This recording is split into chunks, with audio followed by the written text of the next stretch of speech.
Bienvenidos a un nuevo capítulo acá en Operación Crimen.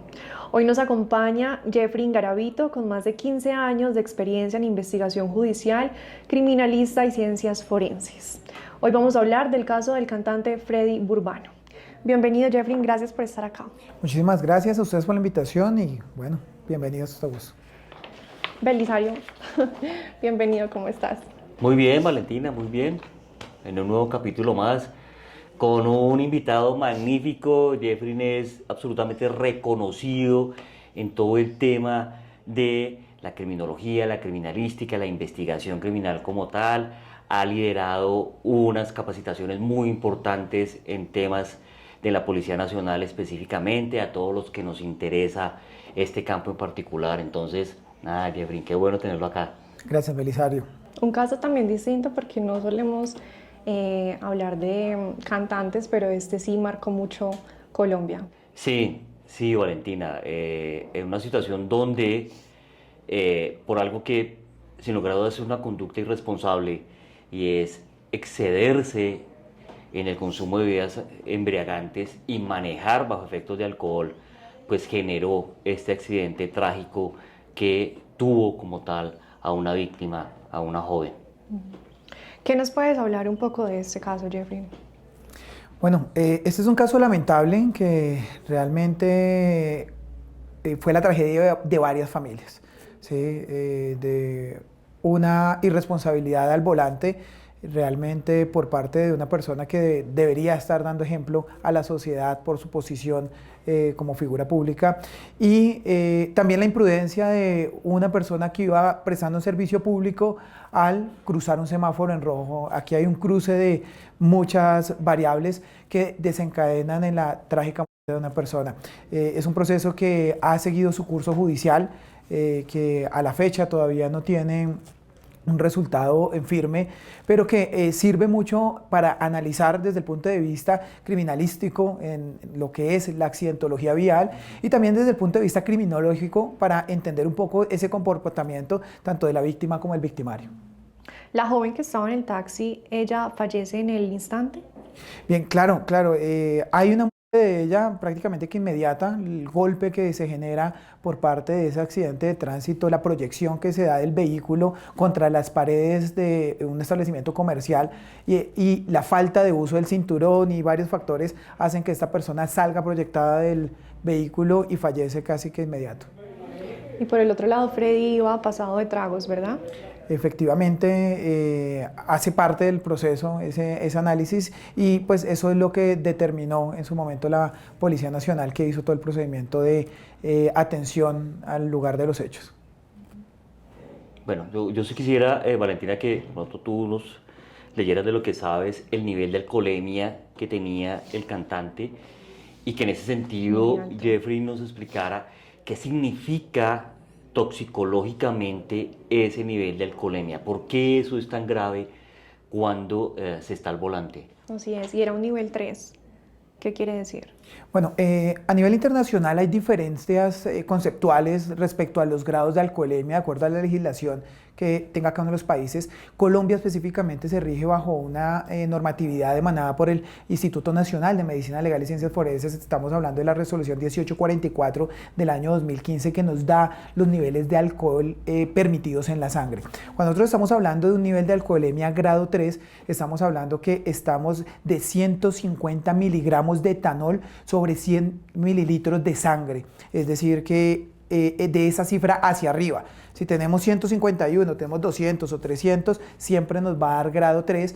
En este caso específico, al decir que es grado 3, no tenemos la información certera de cuántos miligramos de alcohol está en la sangre, pero sí, al superar esos 150 gramos, pues estamos hablando de un nivel bastante alto.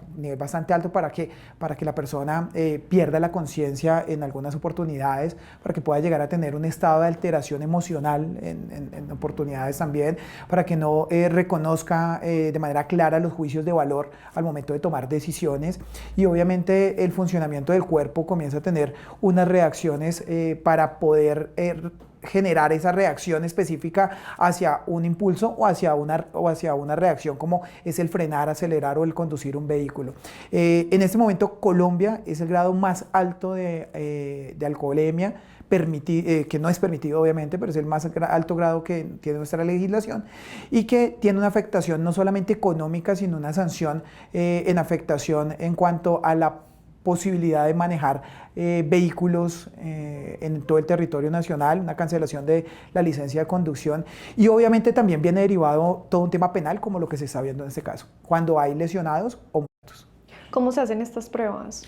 Bien, estas pruebas en Colombia están determinadas precisamente por esta resolución que les acabo de comentar y se pueden hacer de varias formas. Tenemos prueba de alcoholimetría a través de aire expirado, que es una de las más comunes. Hay prueba de sangre y hay una prueba de orina. En Colombia la más común que tenemos nosotros es la prueba que se hace a través del aire expirado.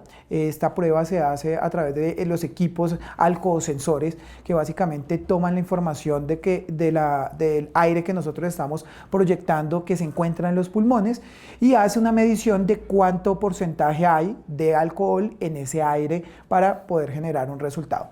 Estos equipos tienen una calibración especial que se realiza por parte de las autoridades de tránsito en todo el territorio nacional, una calibración que tiene que darse cada cierto tiempo. De acuerdo a la reglamentación, también nosotros tenemos que contar con los elementos de control. Cada vez que se va a hacer la prueba hay que generar un control para garantizar que esa medición sea lo más cercana a la realidad y no tenga un margen de error. Y los funcionarios de las autoridades de tránsito deben de estar certificados por el Instituto Nacional de Medicina Legal y por las universidades avaladas para tal fin. Entonces es un procedimiento que sigue una rigurosidad científica, una rigurosidad procedimental y que lleva eso como prueba ante las autoridades de tránsito y ante las autoridades penales. ¿Es común que estos accidentes viales se presenten? Claro, miren que estadísticamente, internacionalmente, hablamos que está entre el 25 y 50% de los accidentes de tránsito en el mundo pueden llegar a estar con causas derivadas del alcohol. Accidentes de tránsito tenemos todos los días por diferentes tipos de circunstancias, imprudencia, impericia, negligencia, muchas de las circunstancias que pasan al momento de tomar el volante. Sin embargo, pues hablamos de un porcentaje que puede estar entre esos rangos en hechos derivados del consumo, ingesta, no solamente del alcohol, sino de las drogas. Doctor, ¿cómo influye el alcohol en el momento de tomar decisiones? De muchas formas, Valentina, y ya Jeffrey nos puso en un magnífico contexto. Tomar alcohol, ingerir alcohol, en especial en ese grado que es el máximo, ¿sí? Nos ha ilustrado, tenemos 3 grados, ese es el máximo. Recordemos que lo que hace el alcohol es deprimir el sistema nervioso central. Es decir, afecta al cerebro, pero también afecta a la médula espinal. ¿Qué implica eso? Que no solamente está afectando la manera como pensamos, como percibimos, la velocidad de procesamiento, que es la que está implicada en la forma como tomamos decisiones, nuestras funciones ejecutivas, que son aquellas que están en un momento específico ayudándonos a resolver tareas, ¿sí? De atención, de percepción, de memoria inmediata, de control de emociones, sino también la motricidad. Hay bastantes mitos en relación con el alcohol. Entonces hay gente que dice, no, yo tomo alcohol para sentirme mejor. Mentiras, el alcohol al final lo va a hacer sentir peor cuando usted abusa del alcohol. Cuando usted lo toma socialmente, tal vez un trago, tal vez 2, sí, puede que disfrute. Pero si usted se excede, va a terminar dañándolo motrizmente a nivel de la marcha, a nivel de las reacciones, coordinación ojo-mano, por ejemplo, a nivel del habla. Por eso cuando estamos embriagados a veces hablamos enredado de esa forma. Y no podemos coordinar en cosas tan simples. Por ejemplo, alguien, es que ni siquiera con un grado 1 de alcohol podría hacer algo como lo siguiente, Valentina. Tú sabes que me gusta mucho ilustrar. Sí. Toma tus manos, suelta lo que tienes. Jeffrey, hagámoslo igual. Y vamos a ir exhibiendo índice, pulgar, cambiamos, vamos. Fíjate que se dificulta de alguna manera, ¿sí? ¿Por qué? Porque necesita esa coordinación. Cuando tenemos alcohol, en la sangre, ¿qué significa eso? Que si va en la sangre va al cuerpo, y si va al cuerpo sube inmediatamente al cerebro, afecta nuestra capacidad de reacción, nuestra motricidad, evidentemente, nuestra manera de percibir y nuestra manera de tomar decisiones ejecutivas. ¿Qué significa ejecutivas? No que seamos de alto rango, ¿no? Ejecutivas significan de momento, de momento. Esas son las afectaciones que trae. Obviamente pues es un acto de irresponsabilidad, pero ¿se puede argumentar que el alcohol reduce la culpabilidad en este tipo de casos? No, definitivamente no. Precisamente internacionalmente inclusive tenemos legislaciones en donde el alcohol es un agravante en el cual hace que un posible o unas lesiones culposas, porque si uno va al volante y alguien se nos atraviesa en un cruce no permitido peatonal, pues es unas lesiones, pero culposas, en donde es un atenuante, pero en este caso no. Nosotros como personas sabemos, inclusive hay países en donde el auto es un arma. En Estados Unidos el auto está considerado como un arma por la capacidad de matar y de lesionar a las personas.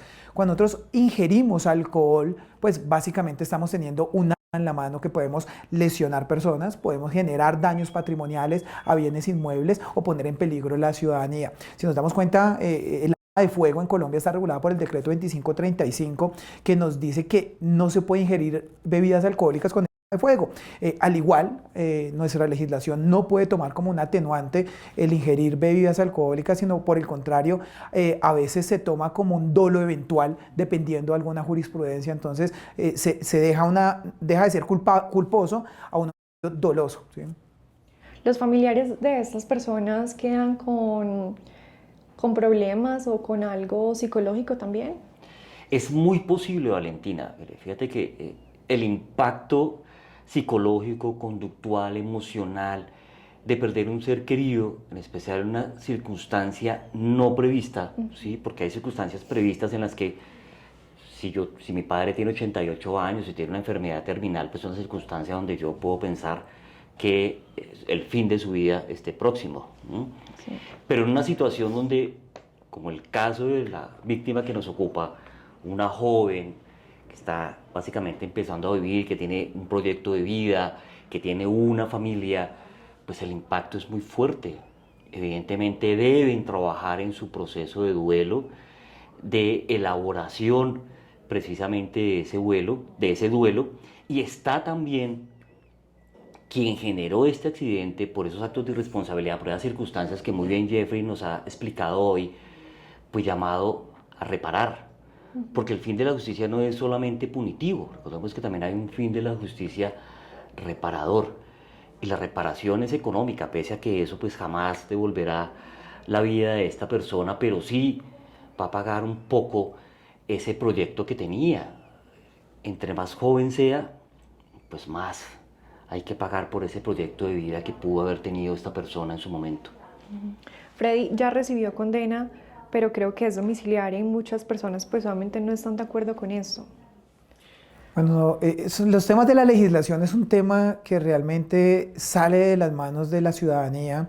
Esto viene legislado por nuestro Congreso y claro, en muchas oportunidades nosotros quisiéramos que una persona de pronto estuviera privada de la libertad, pero en otros casos no. Vemos inclusive en este momento una influencer en donde medio país dice que no debería estar privada de la libertad, pero en otro caso sí. Entonces el tema punitivo y el tema legislativo realmente está arreglado, está normado, y pues en este caso específico pues se logró por parte de la defensa obtener esa restricción o entre comillas un beneficio domiciliario, pero estar detenido, así sea en la casa, es estar detenido. Creo que la gran mayoría de nosotros en pandemia no durábamos 8 horas en la casa y queríamos salir. Ahora imaginemos una persona que está dentro de la casa, que de pronto tenga un brazalete electrónico, que tenga una restricción y sabe que si sale de cierto lugar pues va a tener se le va a revocar ese beneficio.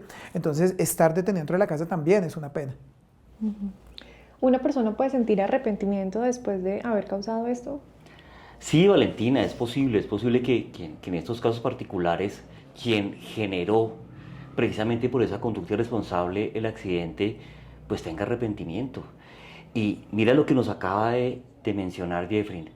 Imagínate eso, estarlo masticando, rumiando en la propia casa o en el Todos los sitio de días. reclusión, donde sea, ¿sí? Pensar que de una manera no intencional le quitó la vida a alguien, ¿sí? Que esa persona hacía parte de una familia o que tenía una familia, que esto se convierte como en un sino en su historia de vida, pues también es un tema muy fuerte, también va a requerir sin lugar a dudas de algún apoyo psicológico, de ayuda mental, porque no va a ser fácil. También ahí hay que pensarlo, también hay que pararnos desde esa orilla. Porque también lo que puede pasar es que él pueda volver a reincidir más adelante. Bueno, generalmente puede pasar, pero digamos, yo creo que lo que dice el doctor Belisario es bien importante porque nosotros como seres humanos tenemos ese modelo de aprendizaje y personas que han sido públicas, personas que tienen algo pues mucho más allá de una persona de común tal vez como nosotros, pues genera un mayor compromiso y muestran ese tipo de arrepentimiento y lo vemos en algunas personas que han sido condenadas, que han sido actores, cantantes, artistas en otros países, que terminan incluso cambiando su nivel de vida y su estilo de vida y alejándose de muchas cosas precisamente para mostrar eso. Entonces creeríamos y esperamos que este sea el caso. Sí, Valentina, yo creería con lo que tú preguntas y con lo que Jeffrey manifiesta, que la única situación donde difícilmente la persona optaría por cambiar sería una situación de adicción no reconocida. Okay. ¿Ves? Que la adicción lo lleve nuevamente a abusar de bebidas embriagantes o de drogas alucinógenas y que se ponga en riesgo de repetir algo tan trágico como esto. Esa sería la posible circunstancia, pero pues esperemos que no sea la circunstancia de este caso, porque fíjate que como muy bien Jeffrey nos lo ha ilustrado hoy, y es algo que debemos tener, y yo creo que debe ser una enseñanza de lo que hemos trabajado hoy. El vehículo es una arma y hay que entenderla, trabajarla, manejarla como tal. Bueno, hablábamos detrás de cámaras con Valentina en relación con algunas preguntas posibles y yo sí le manifestaba que quería aprovechar la presencia de Jeffrey acá con nosotros por su conocimiento y experiencia. En ese sentido, Jeffrey, sí quisiera que nos hablara un poco de todos esos aspectos físicos que hay, hablando desde la física como tal, en los accidentes de tránsito. Podemos aterrizarlo precisamente al caso que nos ocupa, es decir, qué implica que un vehículo mucho más grande, tipo camioneta, con el peso que tiene, con la velocidad que llevaba, al impacto que le hace a un vehículo pequeño, que comúnmente los mismos taxistas lo llaman zapatico, por ejemplo, va a generar en ese momento adicionalmente, por ejemplo, elementos como que la víctima, la pasajera, en este caso en particular, no llevara el cinturón de seguridad o que el vehículo no tuviera elementos de protección tipo airbag. ¿Cómo impacta todo esto al momento de la ocurrencia de los hechos? Pues nosotros siempre hablamos que un hecho o un accidente es la suma de muchas circunstancias que tal vez son únicas y que si no hubiera cambiado la más mínima variable no se hubiera dado ese accidente. Y en este caso, efectivamente, si el taxi no se hubiera pasado del semáforo en rojo, no hubiera pasado eso. Si el otro vehículo no hubiera excedido la velocidad, tampoco hubiera pasado estas circunstancias. Si la pasajera hubiera tenido su cinturón, de pronto hubiera generado una lesión, pero no la muerte.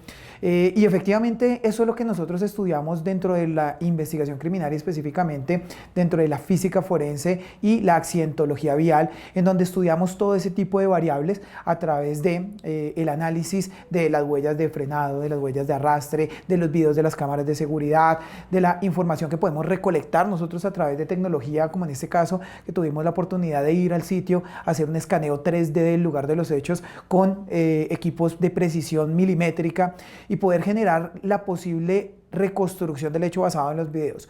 Y aquí eso que tú hablas y preguntan es bien importante porque la energía cinética que se da en un accidente de tránsito realmente es la que puede llegar a causar todo este tipo de circunstancias. Si nos damos cuenta, la camioneta donde iba nuestro señor artista iba a un exceso de velocidad. ¿Eso que genera? Mayor velocidad, mayor cantidad de fuerza.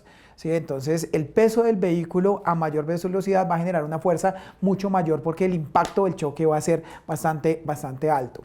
El vehículo tipo taxi que iba es un vehículo que internacionalmente está clasificado como un vehículo de alto riesgo en un impacto o en un accidente de tránsito. Es más, están siendo ya vetados en muchos países a nivel internacional porque no cuentan con el tamaño de protección en la parte delantera del motor, y en la zona del baúl también no tienen ese espacio que podrían garantizar un efectivo de pronto disminución del punto de impacto para reducción del golpe a las personas que van adentro. Vehículos muy pequeños que generalmente han causado muchas lesiones en los accidentes de tránsito en nuestro país y a nivel global. En este caso, los vehículos salen proyectados a alta velocidad y hacen varios giros en el aire, que eso lo podemos observar nosotros dentro de los videos de las cámaras de seguridad. Y si el pasajero en ese momento la pasajera hubiera tenido el cinturón de seguridad, no hubiera salido proyectada por la ventana del vehículo, porque si nos damos cuenta al analizar el hecho, la persona sale por la ventana del vehículo y el vehículo en ningún momento se abrió, salió porque no tenía su cinturón de seguridad al dar varias vueltas en el impacto.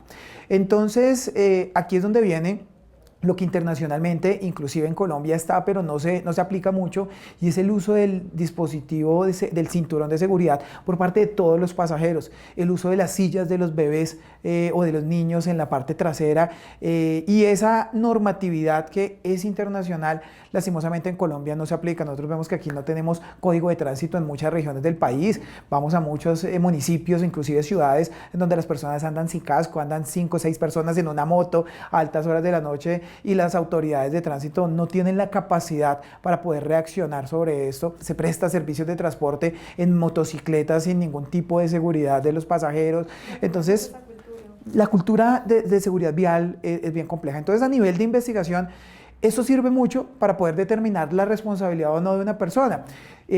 Y a nivel criminológico, para ayudarnos a generar estadísticas, aquí en Colombia, a nivel internacional, una organización privada que se encarga en el análisis y en la seguridad vial, y generan boletines y generan análisis de los vehículos, del nivel de protección que tiene cada vehículo, y yo creo que ese tipo de elementos deben ser muy importantes y conocidos por las personas a la hora de tomar decisiones para la adquisición de un vehículo, porque nos va a dar mayores elementos de seguridad. Muy bien, Jeffrey, qué interesante lo que usted nos ilustra. Me estaba trayendo a la memoria. Hace muchos años tuve la oportunidad de participar en un caso también que involucró un accidente de tránsito, que fue un accidente de tránsito e involucró el fallecimiento casi que de una familia completa que venía de fuera de la ciudad. Puedo decirlo porque ya es cosa juzgada, yo lo llamé caso Manzanera, porque fue el muchacho que venía en un vehículo tipo GT, un Volkswagen Jetta, y excedió la velocidad. No había alcohol, afortunadamente no había alcohol en su sangre, eso lo determinó un examen toxicológico, pero él venía por lo que aquí llamamos autopista, la autopista norte. Decían los forenses que más o menos a 110, 120 kilómetros por hora. Estamos hablando de más o menos la 1 o 2 de la mañana. Venía adelante un campero tipo Mitsubishi, y ahí es donde te quiero preguntar, que es pues un vehículo bastante fuerte en su estructura. El vehículo invade la vía donde venía Manzanera y lo impacta. Con tan mala suerte para la gente que venía en el vehículo que es impactado, que varios, como usted muy bien lo ha descrito ahora, salen del vehículo disparados. El vehículo queda incrustado en un puente peatonal de la calle 134, y al vehículo donde venía Manzanera pues, aparece destrozado, pero a él no le ocurre absolutamente nada. Y no solamente, Jeffrey, porque traía puesto su cinturón de seguridad, sino porque los airbags y un sistema que tenía el vehículo donde el motor se desprende y campanea, de alguna manera lo protegió. Él sale con una sensación, sí, uno puede decir, no exacto, no le tocaba, sí, claro. O sea, es un milagro. Pero Jeffrey lo puede explicar tecnológicamente desde la física por qué él resultó protegido y por qué la familia, con un campero que aparentemente era mucho más fuerte, pues resultaron casi que todos fallecidos o heridos de manera mortal. Esa fue la situación, no sé qué nos puedas decir en relación con eso. Aquí hay un tema bien importante y es la tecnología en la que se van construyendo los vehículos año tras año. Y claro, efectivamente nosotros estamos hablando de un vehículo tipo campero que está destinado precisamente no a altas velocidades, sino al uso en trocha, al uso en algunas circunstancias robustas de camino, y por eso su estructura, su chasis, es un chasis rígido, duro, de un solo componente, de una sola parte. Precisamente al ser un componente tan duro y rígido, al generar un impacto, lo que está dentro va a salir proyectado por física, ¿sí? Estamos hablando de prácticamente las leyes de Newton. Cuando algo queda totalmente quieto, lo que está dentro va a continuar con la misma velocidad. El otro vehículo es un vehículo destinado a la velocidad, un vehículo Gran Turismo que está destinado a generar altas velocidades, que inclusive esos vehículos, como tú lo dices, no están destinados para nuestras autopistas, que son de 2, 3 carriles nomás, sino para realmente autopistas en donde pueden alcanzar un tipo de velocidad un poco mayor. Y estos vehículos, al ser con una tecnología más joven, más reciente, pues están destinados a tener mucha más seguridad. Este tema no pasa solamente aquí en ese caso, sino todos los días lo observamos, y por eso en muchas oportunidades vemos incluso carros más pequeños que no sufren daños comparado con algunos otros carros mucho más grandes. Hemos visto de pronto videos en internet en donde tal vez un Ferrari o un Porsche se estrella contra un carro pequeño y no le pasa nada al carro pequeño y el otro queda totalmente destrozado, y es porque sus componentes están destinados para la velocidad, no para de pronto garantizar un choque. Yo creo que todos los factores aquí en el país son importantes, el mismo estado de las vías, la señalización, la falta de cultura vial que tenemos nosotros, hace que este tipo de accidentes se vuelvan mortales y que muchas personas sufran no solamente un proceso penal, sino la pérdida de un familiar en un hecho que nadie espera, y por eso lo llamamos accidentes, algo inesperado. Jeffrey, ¿qué mensaje mandas? Bueno, realmente hay que recordar y mandar un mensaje a cada una de las personas que están aquí, que debemos ser responsables con lo que tenemos nosotros, con ese tipo de elementos que pueden llegar a causarle la muerte a una persona, no solamente los vehículos, las armas de fuego, las mismas armas contundentes, nuestro cuerpo puede llegar a ser una... Y mezclar eso con el alcohol siempre va a llevarnos a tomar decisiones que podemos nosotros el día de mañana arrepentirnos. Entonces, el uso responsable de las sustancias alcohólicas que se toman en momentos sociales, debemos ser responsables con eso y cada día cambiar y aprovechar estas experiencias que lastimosamente le han tocado a algunas personas para tomar esa conciencia. Hola, mi nombre es Jeffrey Garavito, soy del director de la Unidad de Investigación Criminal de la Defensa, docente universitario en varias áreas de la investigación criminal y las ciencias forenses. Yo soy Valentina Estupiñán. Yo, Belisario Balbuena. Para más contenido exclusivo, síganos en todas nuestras plataformas digitales. Esto es Operación Crimen. Hasta el siguiente capítulo.